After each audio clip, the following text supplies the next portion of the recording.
우리 하나님 말씀 로마서 신약성경 로마서 4장 13절 말씀입니다. 우리 하나님 말씀 신약성경 로마서 4장 13절 말씀입니다. 찾으신 줄 알고 봉독 드리겠습니다. 로마서 4장 13절입니다.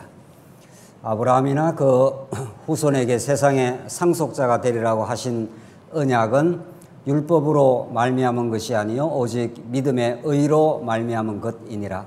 만일 율법에 속한 자들이 상속자이면 믿음은 헛것이 되고 약속은 파기되었느니라. 율법은 진노를 이루게 하나니 율법이 없는 곳에는 범법도 없느니라. 우선 15절까지 봉독드렸습니다. 오늘은 지금 로마서가 우리에게 정하고 있는 하나님의 나라에 관한 복음 진리를 우리가 지금 살펴가고 있습니다. 우리가 지금 살피는 그 맥락은 하나님께서 언약을 하시되 하나님 나라에 관한 언약, 그 하나님 나라를 이루실 그 아들에 관한 언약, 다 같은 지금 맥락이죠. 그 언약을 하시되 그것이 얼마나 하나님의 능력으로 주어지는 큰 은혜인가를 깨닫게 하기 위해서는 인간을 한번 불의한 가운데 가두어 두셨다. 이 불의라는 개념, 의라는 개념을 도덕적 수준에서 이해하면 안 된다는 것을 우리가 누차 강조했습니다. 불의라는 것은 의의 반대니까 의가 하나님과의 언약 관계를 지칭합니다. 하나님과의 그 언약적 관계 속에 있는 인생은 생명을 누리게 될 것이고 하나님의 보호와 그 연결 속에서 충만한 하나님의 복을 누리게 되는 상태를 우리는 의라 이렇게 말하는 거죠. 근데 불의라는 것이 이제 하나님의 명령을 어기고 스스로 하나님의 집을 차고 나간 거죠. 그래서 하나님의 생명 관계가 단절된 상태입니다. 뿌리 뽑힌 나무가 아무리 애쓰고 노력해도 생명의 열매, 아름다운 꽃을 맺을 수 없듯이 점점 시간이 가면은 생명의 고갈을 느끼게 되고 결국은 죽게 되는 거죠. 그게 모든 타락한 인생의 지금 모습입니다. 아무리 발버둥 쳐도 하나님의 생명으로부터 떨어진 상태이기 때문에 스스로 안에서 참다운 행복, 우리 성경 전체의 주제로 말한다면 하나님 나라에 관한 그 복을 만들어낼 수가 없다. 이게 불의 상태입니다.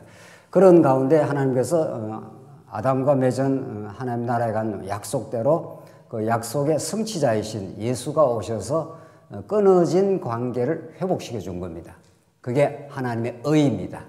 그래서 우리가 지금 살펴가는 하나님의 의에 실현하는 것이 복음이 되는 거죠. 이 복된 소식을 우리가 듣고 깨달을 때라야 또 그걸 실제화되어서 누리고 살아가는 것을 하나님 나라를 누린다고 합니다. 끊어진 생명관계가 이제 회복이 됐기 때문에 배터리가 방전되어서 아무 힘을 발휘하지 못하다가 충전되기 시작하면 힘을 얻고 이제 약동하는 모든 생명의 기운이 솟아나게 되는 거죠. 그래서 하나님의 의를 하나님께서 드러내 주셔서 우리에게 죽었던 우리들에게 생명을 공급해 주심, 언약 관계가 회복됨, 하나님의 자녀 관계라는 것이 확정됨, 이런 것이 이제 하나님의 의의 실현입니다. 자, 그렇다면은 그 의를 어떻게 하는 그 실현하셨느냐 하는 것을 지금 3장부터 11장까지 이제 쭉 이걸 아주 자세하게 밝혀나가는 중에 우리는 지난 시간 이어서 그 실현의 실례를 들어줍니다. 이제 우리가 신약의 예수 그리스도를 통해서 이제 결국 실현된다는 건데 그것이 구약에서 어떤 방식을 통해서 의가 실현이 됐는가? 구약의 그림자적이고 모형적이고 육신적이고 또 쉽게 말한다면 아주 실감나는 그런 방식으로 어떻게 아브라함이 의를 덧입게 되었느냐. 하나님과 갈대아 우리에서 살면서 하나님과 아무 관계없는 생명이 끊어진 상태, 죽은 상태에 있던 아브라함을 하나님께서 불러내가지고 하나님의 나라인 가나안 땅으로 모형적 하나님 나라로 인도하시고 그 자손에게 약속하시고 그 땅을 실제로 주십니다. 이제 그렇게 모형적인 하나님 나라를 이루어주신 하나님은 이제 예수 안에서 본격적으로 이루어주신다는 거죠. 우리가 지금 의의 실현 아닙니까?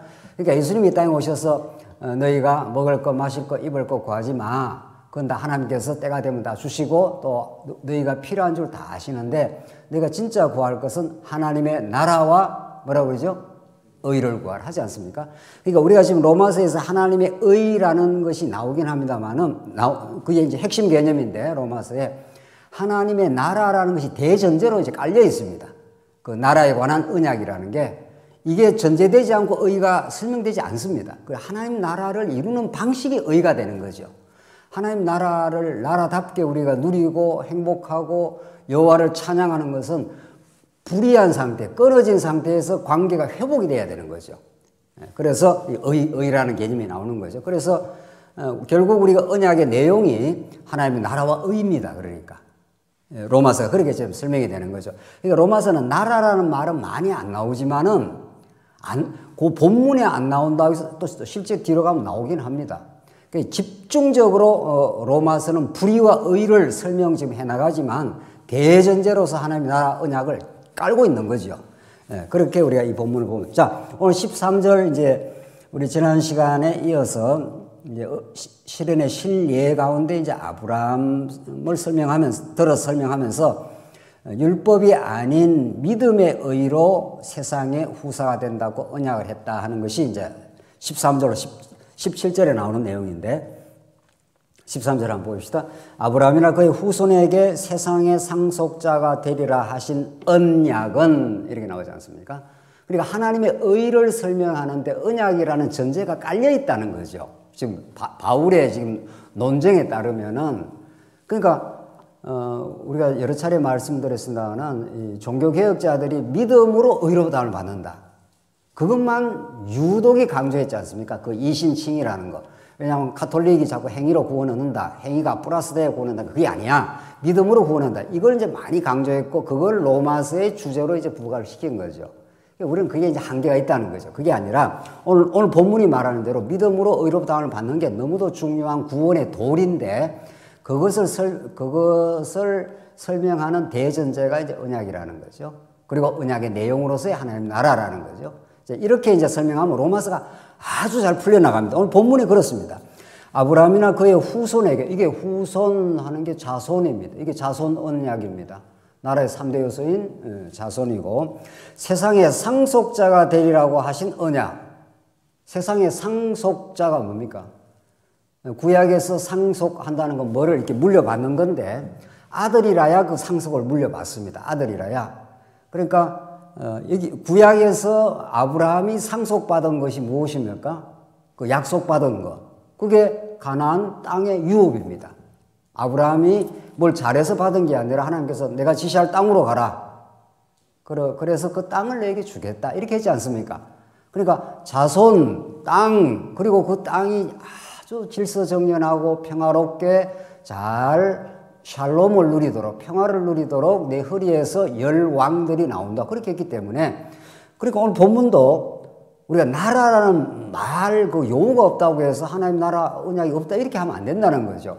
언약이라는 말이 딱 나오고 그 나라의 요소인 후손 이게 이제 구약식으로 자손 똑같은 말입니다. 번역을 자손이라 번역도 하고 후손이라 번역도 하는 거니까. 그다음에 세상의 상속자라는 게 그 구약의 그 개념에 따르면은 아브라함에게 주실 유업으로서의 가나안 땅입니다. 가나안 땅이 젖과 꿀이 흐르는 땅 혹은 약속의 땅 이런 것들이 구약의 그 용어들인 거죠. 우리는 그 구약의 용어를 들을 때 전부 그게 하나님 나라를 실제화해서 우리에게 실체적으로 이루어질 예수 안에 이루어질 그림자니까 그렇게 지금 이걸 읽어나가지 않습니까? 자, 그렇게 해서 이 언약이라는 게 하나님 나라를 그 내용을 한다는 것이 있고 본문에도 나오는 거죠. 후손 혹은 상속자, 유업을 받을 상속자가 되리라고 하신 언약은 율법으로 말미암은 것이 아니요 오직 믿음의 의로 말미암은 것이라. 이게 이제 바울이 여기서 이제 강조해 나가는 논지입니다. 지금 앞으로 계속 설명해 나갈 논지. 아브라함이 자손이 됐다라든가 아브라함이 가나안 땅을 상속을 받아서 그 유업을 누렸다. 그 후손들이 누리게 되는 것은 율법과 관계된 것이 아니다. 이런 말입니다. 왜냐하면 이 당시에 그 유대주의자들, 이 당시 유대주의자가 율법주의자들이니까 이 당시에 유대주의자들은 구약의 율법이 너무 중요하게 생각했습니다. 그 사람들은 또 아브라함도 중시했습니다. 그러나 아브라함보다도 모세 율법을 더욱 중시했고 모세 율법을 준수하는 것이야말로 그들이 언약 백성들의 할 일이라고 생각했고 그것이 이방인과 구별되는 뚜렷한 특징이다. 아주 배타적인 선민이다. 자기들은. 너희들은 율법 없었지 않아. 우리는 율법을 좀 철저하게 지키고 있어.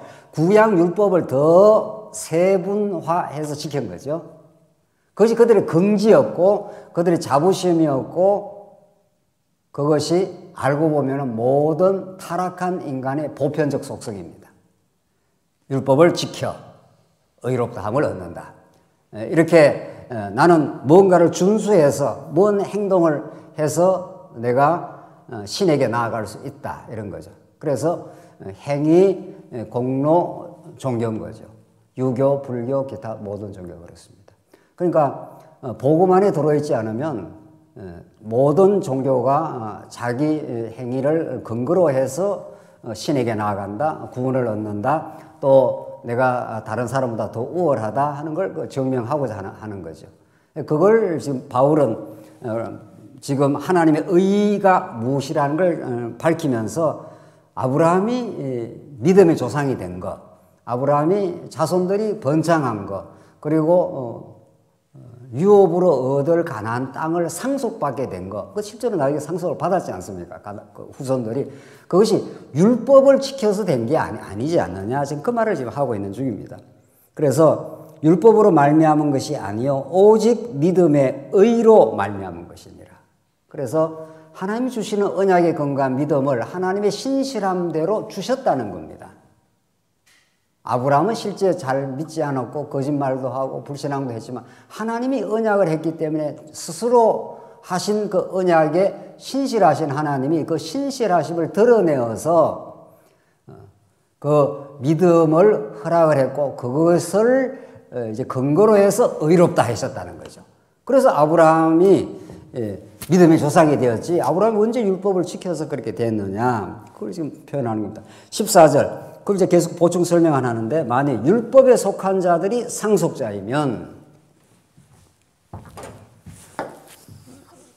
이게 아브라함이고 모세가 여기에 나타나고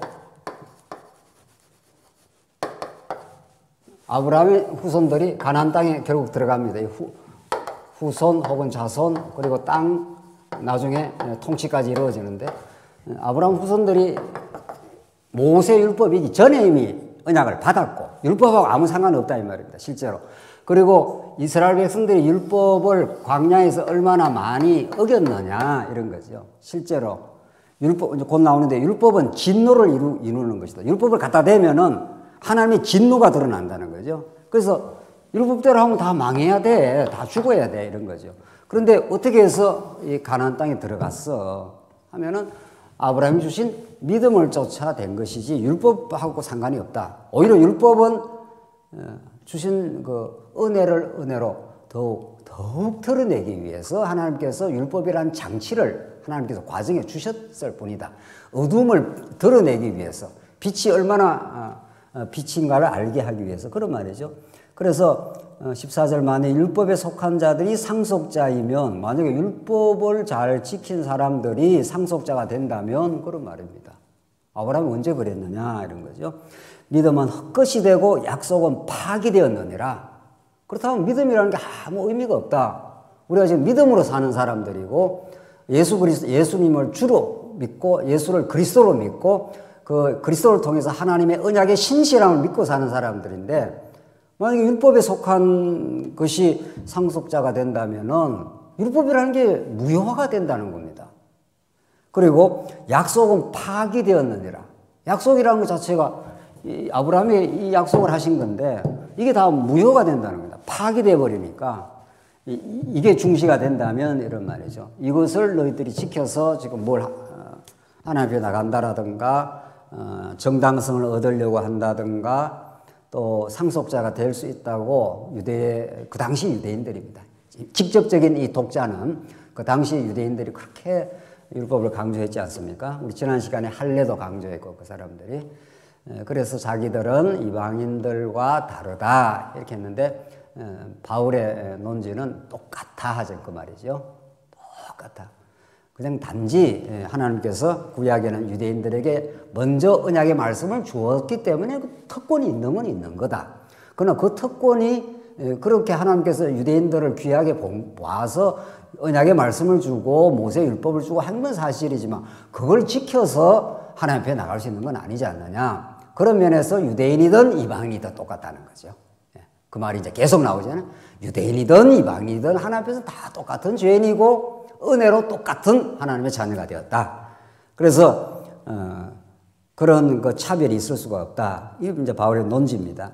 그래서 15절 율법은 진노를 이루게 하나니 율법이 없는 곳에는 범법도 없느니라. 이 아주 과격한 표현입니다. 그러니까 이게 율법이라는 걸 하나님이 주면은 너희들 지금 유대주의자들한테 말하는 건데 이 율법을 자꾸 이렇게 지키는 줄 아는데 지켜서 하나님 앞에 이렇게 나갈 수 있는 줄 아는데 그게 아니라 율법을 갖다 대면 완전히 진노가 드러난다. 그 말이죠. 율법이 등장할 때마다 인간의 죄악됨이 드러나고 우리 율법이 우리의 아주 맑은 거울처럼 우리 내면 속의 모든 걸 덜추어내기 때문에 그게 광야 40년 동안 이스라엘 백성들이 가는 곳곳마다 범죄하고 어리석음이 드러나고 그렇게 했지 않습니까?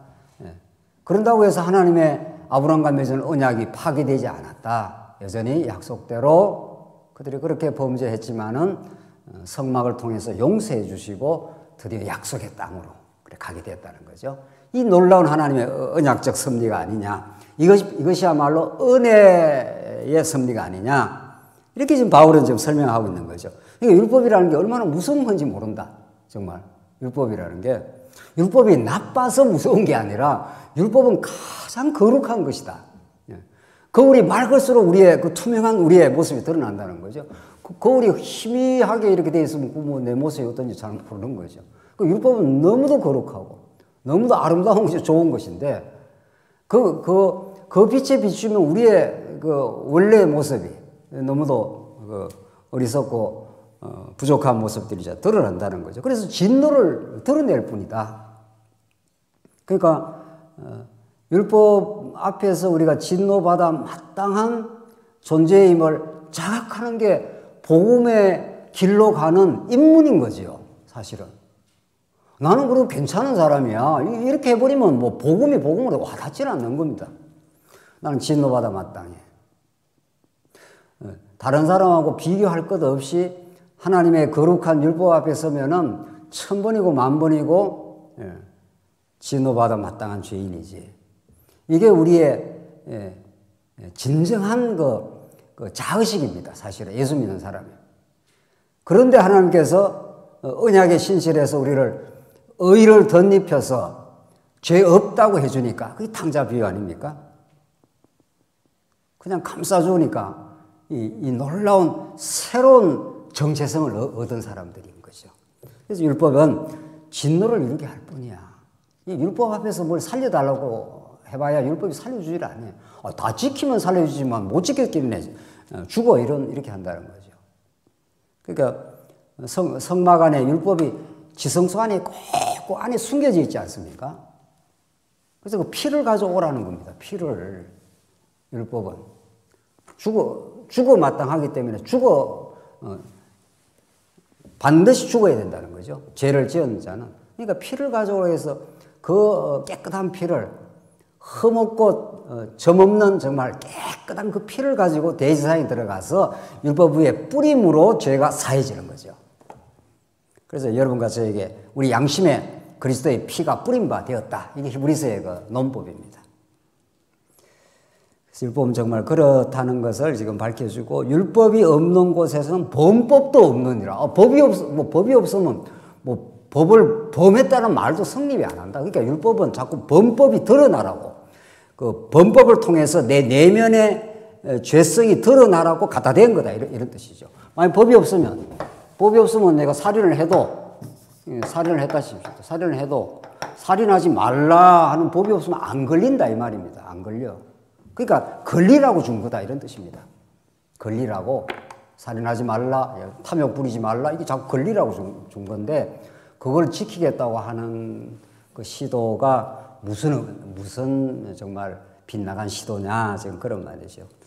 그래서 우리도 개혁신학의 아름다운 전통을 잇는 우리 교회가 그런 전통 아닙니까? 16세기 종교개혁의 그 좋은 전통을 우리는 개성하는 거죠. 우리가 이 성경신학이 하늘에서 뚝 떨어진 게 아닙니다.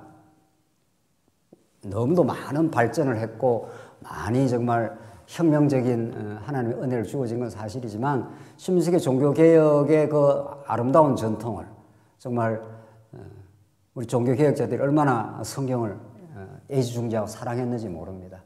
우리가 너무도 소중하게 생각하는 성경을 사랑하는 것, 오직 하나님의 영광이라는 것, 이런 너무도 좋은 전통이 있습니다, 사실은. 그런 그 역사적 정통성이 있는 거죠. 그걸 이어가되, 우리 종교개혁자들이 칼빈이 오해한 부분, 그걸 율법을 예수 믿고 나서, 예수 믿을 때 율법이 필요한 건 아니다. 그건 정확하게 이야기한 거죠. 우리는 예수께로 갈 수밖에 없는 죄인인데, 예수 믿고 구원 얻고 나서 도덕법이라 이렇게 해버린 거 아닙니까? 그게 우리 종교개혁 신학을 우리 개신교의 이 발목을 지금 꽉 잡고 있는 겁니다. 못 벗어납니다, 지금 그걸. 우리는 율법이 우리를 가이드하는 생활 규범이 아니라 우리 안에 찾아오신 하나님의 법을 돌비에 새겨놓은 것이 아니라 우리의 신비에다가 새겨놔서 하나님의 뜻을 우리의 신비에다 새겨놔서 우리 마음을 움직이는 거죠. 마음이 하나님의 은혜를 깨닫고 하나님의 영광을 돌리고 싶고 주를 사랑하는 마음이 생기고 이게 새 언약의 성취니까 그걸 하려고 성령이 오신 거니까 우리가 못하는 율법 앞에서 진노를 이룰 수밖에 없는 우리 존재임이 폭로가 되니까 우리는 좌절하고 절망할 수밖에 없었지만은 우리 안에 새 언약의 영이신 성령을 보내서 우리 안에 하나님을 사랑하고 진리를 위해 살고 싶고 우리 영혼들을 사랑하는 그런 마음을 새 언약의 성취로 주셨다는 거죠. 그게 신약성경 전부 다 합니다, 사실은. 성령이 오셔서 하나님 나라를 이룬다는 게 그 말입니다. 성령은 새 언약의 성취로 오셔가지고 당신이 이루어 주겠다는 거죠. 그러니까 우리가 가벼운 멍에를 하지 않습니까? 무거운 짐을 지는 게 아닙니다. 아이고 이것도 지켜야지 저것도 지켜야지가 아니라 내 안에서 이게 폭발을 하는 거죠. 자꾸 이렇게 진리를 깨닫게 되면은 정말 그렇게 사랑하고 싶고 짐지고 싶은 마음이 자꾸 든다는 거죠. 다른 지체가 힘들어하면 짐을 들어주고 싶고 이런 게 나오는 거지 율법을 1조, 2조, 3조 그렇게 안 지킵니다, 우리. 사랑은 율법의 완성이라 해버렸기 때문에 그러니까 복잡한 게 아니라는 거죠. 하나님의 사랑을 깨달아 버리면 그게 모든 율법을 지키는 것 이상으로 움직입니다, 벌써. 그러지 않겠어요? 그래서 정말 율법에 대한 이 새로운 이해, 율법에 대한 복음적 이해, 이것이 지금 난관에 지금 부닥쳐 있는 개혁 신학을 뚫고 나가는 정말 놀라운 하나님의 그 축복인 거죠. 그래서 바른 이해가 정말 너무도 필요한 겁니다. 율법이 없는 것은 범법도 없느니라.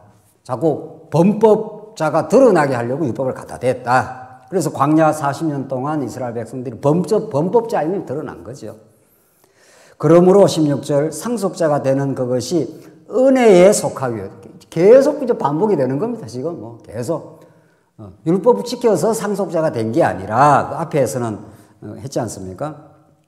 상속되는 것이 그게 은혜에 속하기 위해서 이게 은혜라는 건데 이게 언약인데 하나님께서 언약을 주시고 행위로 말미암은 진노받아 마땅하지만은 행위로 말하면은 죽어 마땅하지만은 언약대로 하나님께서 그냥 베풀어서 가나안 땅을 준 거니까. 그러니까 이게 은혜의 땅이 아니냐는 거죠. 이게 그저 하나님께서 공짜로 베풀어서 그분이 언약하신 것을 가나안 땅을 준 거 아니냐. 그러니까 여호수아가 나는 이제 여호와 하나님만을 섬기겠노라 이런 말이 막 터져 나가는 거죠. 여호수아가 자기가 너무도 이스라엘 백성들의 그 범죄와 어리석음을 많이 목도했지 않습니까? 그런데 우리가 어쩌다가 이렇게 들어왔느냐 이런 거죠. 그래서 뭐 우리가 여러 말을 이렇게 해서 성경을 깨닫고 또 뭐 성경이 66권이 얼마나 방대합니까? 깨달아가지만 그저 우리 죽을 때 딱 한마디 남는 건 하나님의 은혜였습니다. 그 말만 남습니다, 사실은. 모든 게 하나님께서 베풀어 주신 선물입니다. 어쩌다가 이렇게 예수를 믿었습니까? 어쩌다가 이렇게 하나님 나라 교회를 섬기는 이 영광스러운 참 일에 동참하게 되었습니까? 우리 지난주에 12분의 우리 임직자들을 우리가 이렇게 보면서 뭐 12분만은 아니잖아요. 우리 이번에 하나님께 세워주신 분이 12분이죠. 우리 모두가 어쩌다 우리가 하나님이 통치하시는 이 나라에 충성할 수 있는 우리 그런 놀라운 은혜 속에 있게 하셨습니까? 이것만이 우리를 감동시키고 이걸 한없이 행복하게 하고 우리가 고단한 삶을 살아가다도 세임을 얻는 건 오늘 본문이 말씀하는 대로 상속자가 되는 그것이 구약식으로 말하면 가나안 땅을 유업으로 받는 상속자가 되는 그것이 은혜로 되기 위해서 나오잖아요. 은혜에 속하기 위해서 믿음으로 되나니 그 믿음이라는 건 은혜를 이제 주시는 과정적 방편입니다. 그러니까 그래서 우리가 믿음을 가지고 살지 않습니까? 믿음을 가지고 산다는 건 나를 믿는 게 아니라 그분을 믿는다는 거 아닙니까? 내가 그분 앞에 부인이 되는 겁니다. 나는 아무것도 아니었는데 그분이 주시는 은혜의 믿음으로 내가 이렇게 든든히 섰습니다.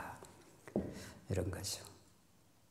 그래서 믿음으로 되나니 이는 그 약속을 그 모든 후손에게 굳게 하려 하심이라. 믿음을 주셔서 약속만이 우뚝 서도록 약속의 성취자이신 예수 그리스도만이 우리 안에서 우뚝이 서도록 이렇게 하겠다 이 말입니다.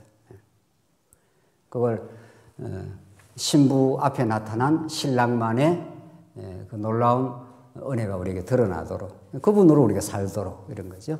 그래서 율법에 속한 자에게 뿐만 아니라 아브라함의 믿음에 속한 자에게도 그러하니 그러니까 유대인들은 자기들이 율법에 속했고 자기들만 아주 배타적으로 이방인들하고 우리는 달라 이렇게 자꾸 자기들을 구분했지 않습니까? 또 그걸 지켜서 하나님 앞에 나가는 걸로 착각을 했는데 그렇지 않아. 하나님께서 그냥 언약의 역사 가운데 유대인에게 구약에 하나님께 특권적인 주의는 줬어. 너희들은 정말 특별히 하나님이 선택한 백성이야. 너희들을 하나의 그 모델로 해가지고 만 백성들의 오고 오는 모든 열방의 구원의 소식을 전하는 한 도구로 썼을 뿐이야. 너희들이 이방인과 뭘 특별히 달라서 그런 건 아니야. 지금 그게 로마서의 논지 아닙니까? 지금 유대인들이 자꾸 자기들이 행위로 하나님께 나가겠다 그러니까 모세 율법을 의지하니까 그게 아니야. 너희들은 특별히 부르심은 사실이야. 구약 시대 때. 그러나 그것은 예수 그리스도를 설명하는 설명 모델이야. 지금 그 말이죠. 아브라함이 그런 존재 아닙니까? 아브라함이. 하나님께서 아브라함을 지금 들어온 것은 장차 오실 진짜 믿음의 실체이신 예수 그리스도를 설명하기 위한 드라마의 소품인 거죠. 그러니까 이 세상 만사가 다 일종의 그 계시 드라마니까 말이죠. 특별히 구약이 그런 거 아니에요? 구약의 아브라함, 성전, 뭐 가나안 땅 이런 것들은 실체가 아닙니다. 그게 전부. 그렇잖아요. 우리가 잘 알고 있는 대로 구약은 전부 그림자니까 그 그림자는 진짜가 온다. 진짜를 기대하게 하고 고대하게 하고 바라보게 하고 뭐 이런 거죠. 그러니까 그 아파트 모델 하우스 뭐 이런 거 있지 않습니까? 그 모델 하우스 거기에 사는 사람은 없잖아요. 거기서 그것은 몇 년 있으면 이제 새 방에 살다가 말이야 모델 하우스 가면 어우 이 집이 안 좋네 뭐 그럴 거 아닙니까? 그거는 진짜 온다. 진짜가 왔을 때 그 행복한 나라가 오고야만 한다. 그래서 하나님께서 이렇게 고단한 이 광야를 지금도 주십니다. 구약에도 오실 자를 믿었고 신약에는 오신 자를 믿을 뿐 아니라 다시 오실 자를 믿지 않습니까? 그 구조는 똑같습니다. 사실은. 구조는 우리는 이미 오신 예수를 실체적으로 믿는데 그 예수로 말미암아 이루어지는 영원한 새하늘과 새 땅이 얼마나 행복한 나라임을 우리에게 고대하게 하고 기대하게 하고 바라게 하려고 이렇게 고난을 주시는 겁니다.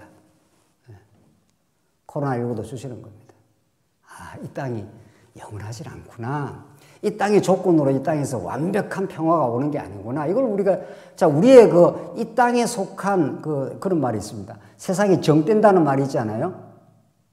우리 큰 어려움을 겪고 나면, 이거 세상에 정을 떼려고 뭐 그런다. 그런 말이죠. 그래서 자꾸 세상에 정을 떼는 일이 많습니다. 그래야 저쪽을 다시 오실 예수를 우리가 믿으니까. 그분을 소망하면서 우리가 살라고. 오늘 본문이 그런 거죠. 그래서,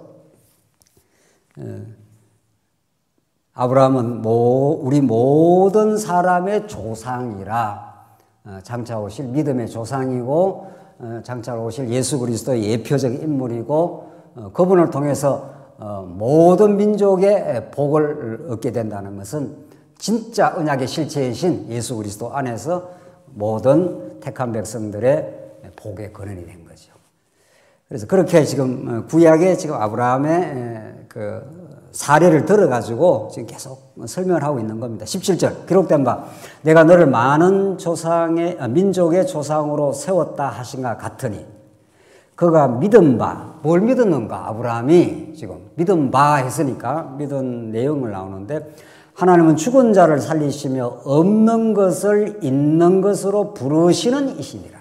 이게 믿음의 내용입니다. 아브라함이 믿음의 그 내용이 하나님이 여호와를 믿는 건데 그걸 좀 구체적으로 말하자면 이런 말이죠. 뭐를 믿었느냐? 아브라함이 죽은 자를 살리시며 그 죽은 자는 살아나는 게 아니잖아요. 죽은 자는 어떤 백약이 무효 아닙니까? 어떤 처방으로도 죽은 자가 살 수가 없는 거죠. 그리고 없는 것을 있는 것으로 부르시느니라. 제로에서 뭘 만들어낸다 이런 뜻입니다. 그러니까 언약 성취의 이게 메커니즘입니다. 모든 성경에 나타나는 언약 성취의 메커니즘이 요 한 문장 속에 딱 담겨 있습니다. 그 하나님이 언약하신 것을 이루는 방식은 없는 것을 있는 것으로 만든다. 이게 창조의 메커니즘입니다. 그러니까 아무것도 없었어요. 하나님만 계신 거 아니에요. 그런데 이 광활하고 엄청난 우주가 이렇게 탄생을 한 거 아닙니까? 빛이 있으라 하니까 빛이 있었고 하늘과 땅이 있으라 하니까 하늘과 땅이 있고 이렇게 막 출현을 한 거 아닙니까? 아무것도 없었습니다. 이전에는 하나님만 계신 거죠. 우리 존재가 그런 거죠. 우리 삶이 그런 거죠. 우리 교회가 그런 거죠. 언제 장안중앙교회가 50년 전에 이 땅이 없었던 거죠. 40몇 년 됐습니까? 네, 하여튼 일단 한 50년 잡아버립시다. 없는 겁니다, 그때는. 없는 것이 이 땅에 탄생을 한 겁니다. 네. 그러니까 이건 전적인 하나님의 창조 능력인 거죠. 이 없는 우주가 하나님의 그 능력의 말씀에 의해서 우주가 창조되었듯이 50년 전에는 장안중앙교회 이름 자체가 없었던 거 아니에요. 실체도 없었고 아무것도 하나님의 계획 속에 있었던 거죠. 그런데 하나님께서 말씀을 증거하게 하고 또 말씀을 듣는 성도님들을 불러주시고 또 이런저런 우여곡절을 거쳐서도 하나님께서 지켜주시고 지금도 진행 중인 거죠. 그렇게 하나님의 능력을 지금 막 이렇게 드러내는 겁니다. 언약의 성취 사건은 없는 것을 있는 것처럼 만들어버리고 죽은 자를 살리시고 그 절정이 뭡니까? 이 언약 성취의 절정이 뭡니까? 이게 구약으로는 잉태할 수 없는 사라의 태에서 그러니까 아브라함과 사라가 육신적으로는 안 믿었지 않습니까? 육신적으로는 믿을 수가 없습니다. 이거 지금 한 달에 한 번씩 하는 행사를 다 끝났는데 어떻게 아이를 낳을 수 있으랴 이런 말 아닙니까?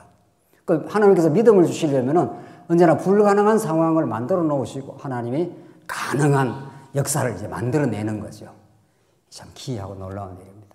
그래서 아브라함이 창세기 22장, 21장, 22장 아이를 놓고 이건 하나님이 만들어내지 우리가 만들어낼 수가 없습니다. 이런 거죠. 그래서 노년에 내가 자식을 얻었도다 하고 너무도 놀랍니다. 사실은 이 인생 만사가 다 놀라움으로 가득 차 있습니다. 우리가 숨 쉬는 거 우리가 숨 쉬는 것 아니지 않습니까?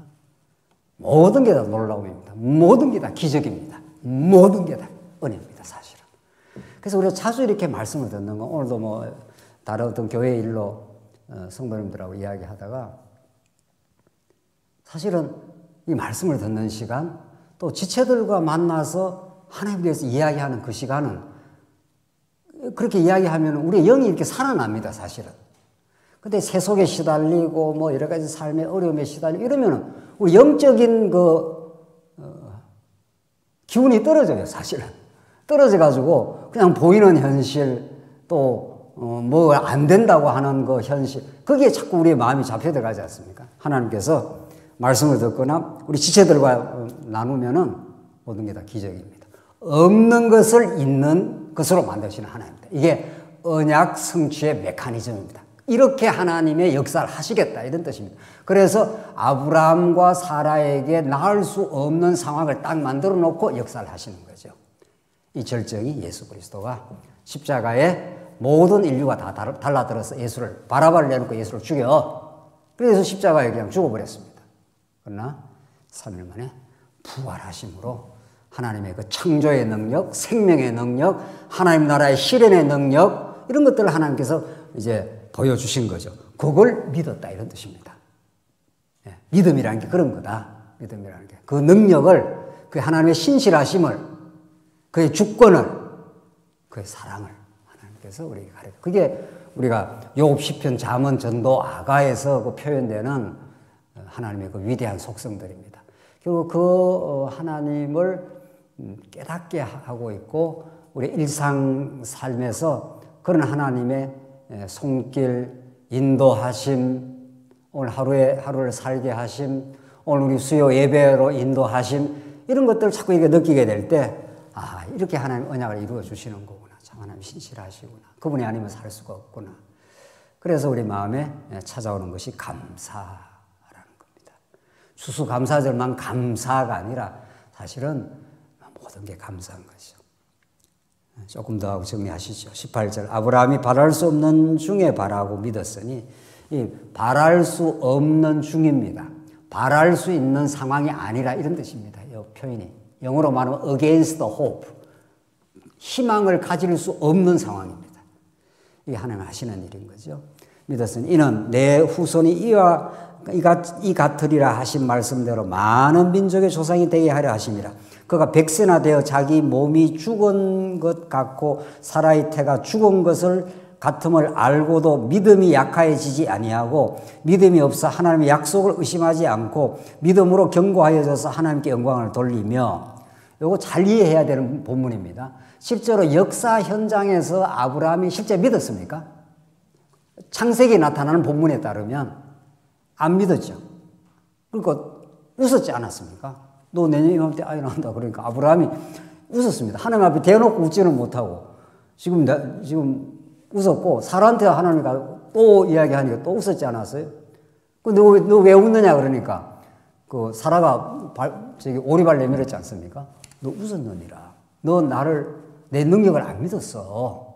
그 말. 하나님이 딱 짚고 들어가는 거죠. 그래서 역사적 현실에서는 육신으로는 믿을 수 없는 상황, 이게 바랄 수 없는 상황입니다. 육신적 사고방식으로는. 근데 점점 이제서 아브라함의 언약이 기억나게 하고 하나님의 신실함이 아브라함에게 작동을 한 겁니다. 점점 이제 가면서 이거 봐라 이렇게 된 거죠. 진짜 하나님이 하시려나 이렇게 된 거죠. 불가능한 상황인데 이런 거죠. 이게 하나님 하시는 일입니다. 정말 우리 인생사에서 우리 교회 역사에서 이거 불가능해. 안 될 거야. 안 돼. 이게 회복 안 돼. 이 정도 같으면은 그렇게 하나님께서 막바지까지 막 몰아가셨다가 하나님께서 이제 반전의 그 명수 아닙니까? 하나님은 언제나. 그래야 드라마가 되는 거 아니겠어요? 계시 드라마가. 하나님 이렇게 하시는 거구나. 이렇게 하시도록 하나님께서 여기서 믿음으로 견고하여져서 하는 게 아브라함이 잘 믿었다 이런 뜻이 아닙니다. 피스티스 하는 게, 이 믿음 하는 게 아브라함에게 정착된 믿음일 수도 있고, 믿음을 표현할 때도 되고, 이 믿음이라는 게 하나님의 신실함을 표현할 때와 똑같습니다. 똑같은 그 단어가 똑같습니다. 그러니까 하나님이 언약에 신실하기 때문에 하나님의 언약이 신실하게 끝까지 지켜준다 이런 뜻입니다. 그래서 자꾸 이렇게 믿음을 주십니다. 하나님께서. 그러니까 우리는 육신적으로는 안 믿어지는 상황으로 자꾸 몰려가요. 우리 삶 속에서 절망이다. 안 될 거야. 이거 뭐 회복되겠어. 이거 뭐 이런 상황으로 몰려갈 때가 많지 않습니까? 그런데 하나님이 어떤 일을 행하시려고 작정을 하면은 오히려 절망으로 몰아갔다가 하나님의 여전히 신실하셔서 언약에 신실하신 하나님이기 때문에 어떤 일을 이루어내십니다. 하나님이. 그래서 아브라함이 정말 이삭이 생긴 거죠. 그게 바로 예수가 죽음에서 부활하신 겁니다. 그래서 우리 현상적으로 볼 때 우리가 실패할 때도 많고 뭐 어리석을 때도 많아도 우리는 예수 그리스도의 언약적 신실함 따라 부활로 증명된 하나님의 그 능력과 그 신실함이 이제 우리에게 믿어지면은 우리도 우리는 부활의 세상을 얻었고 천국을 얻었고 하나님 우리를 사랑하신다는 게 믿어지는 거죠. 그래서 하나님께 영광을 돌리며 약속하신 그것을 또한 능히 이루실 줄을 확신하였다. 그래서 아브라함에게는 궁극적으로 믿음이 생겨버렸습니다. 육신적으로는 믿을 수 없는 상황, 바랄 수 없는 상황에서 믿음을 주시는 하나님. 그래야 그 믿음이 아브라함이 만들어낸 게 아니지 않습니까? 아, 이건 정말 하나님 주신 선물이구나. 그래, 그 믿음으로 우리가 사는 겁니다. 그 믿음으로. 그럴 때 정말 여러 가지 삶의 고난도 많고 이 나이가 들수록 뭐 이루는 게 별로 없지 않아요. 그런 말 많이 합니다. 저희 친구들도 이렇게 이제 나이가 좀 들어가니까 뭐 해놓은 게 없고 허전하다는 거예요. 하나님께서 해놓은 게 없는 정도가 아니고 예수님 오시면 싹 불태워버립니다. 이 보이는 이 땅 모든 걸 다 날려버립니다. 사실은. 그리고 완전히 새로운 삶과 새 땅을 이루십니다. 그래서 우리가 이루어 놓은 것에다가 만약 기대를 한다면은 모든 게 허무하게 될 겁니다. 하나님께서 우리가 이 일도 하고 저 일도 하고 안 되기도 하고 되기도 하면서 우리를 이끌어 오신 그 하나님의 능력. 오늘 본문 말씀대로 약속하신 그것을 능히 이루시는 하나님. 그게 외형적인 무슨 사업이나 무슨 성취가 아니라 내 안에 이루시는 하나님의 나라입니다. 내 안에 하나님의 의를 실현해주는 그 사랑입니다. 그러니까 그것이 영원합니다. 사실은. 그래서 나중에는 천국 가면 믿음도 필요 없고 소망도 필요 없습니다. 믿음도 천국 갈 때까지 필요한 거고 소망도 새하늘과 새 땅을 소망하는 것도 이 땅에 소망하는 거지. 마지막에 남는 게 뭡니까? 사랑은 영원히 떨어지지 않습니다. 영원히 그 하나님의 사랑 속에 살게 될 겁니다. 그것이 우리의 삶의 목적이지. 만약에 우리가 어떤 외형적으로 뭐를 좀 이렇게 정말 그거 아닙니다. 그 모든 것들이 수단입니다. 그 모든 것들이 하나님의 목적, 그 하나님의 영광, 우리 종교개혁자들이 솔리 데오 글로리아, 오직 하나님께 영광, 그것만 남습니다. 오늘 본문이 그렇습니다. 그래서 아브라함이 땅떼기 얼마 안 됐습니다. 나중에 자기 묻힐 땅은 얼마 되지도 않았습니다. 그거 주려고 하나님께서 아브라함에게 약속했겠어요? 다 그림자고 모형이고 그 가나안 땅에 조그마한 막벨라 굴 그거를 주는 게 목적이 아니라 그것보다도 더 우월하고 좋은 진짜 하나님의 나라의 땅, 예수 그리스도의 품, 그의 위대한 사랑, 그것을 우리가 누리고 살게 하시려고 이런 거죠. 하나님 약속을 하셨다 이런 뜻입니다. 하나님 나라에 관한 약속을 하시고 한 번 가두었다가 하나님 의를 줘서 그분의 의를 노래하도록 하셨다 이런 뜻입니다. 그래서 예수님이 하나님의 나라와 어떻게 해요? 의를 구하라 이런 뜻입니다. 그것만이 우리에게 남습니다. 그래서 22절 그러므로 그것이 그에게 의로 여겨졌느니라. 그러니까 이신칭의라는 것은 결과적으로 따라오는 열매입니다. 여기서 우리가 이제 칭의의 복음, 로마서는 우리가 칭의의 복음, 칭의의 복음이 틀린 건 아니에요. 의롭다 하고 칭해진다 이런 뜻 아닙니까? 뭘로? 믿음으로 믿음으로 의롭다고 칭해진다는 건데 우리가 지금 몇 번 이야기했습니다만은 이신칭의가 뭐 중요해요. 그러나 이 하나님의 나라에 관한 언약, 그 아들에 관한 언약, 그 아들을 통해서 알게 될 우리 아들을 보내신 영광스러운 아버지 이런 거죠. 그 여호와 하나님. 그게 여전히 로마서의 주제입니다. 그런 로마서를 그렇게 볼 때 이전에 구원론적인 이신칭의 혹은 인간 중심적인 구원론 뭐 이런 수준의 말씀하고는 다르게 로마서가 읽혀지겠죠.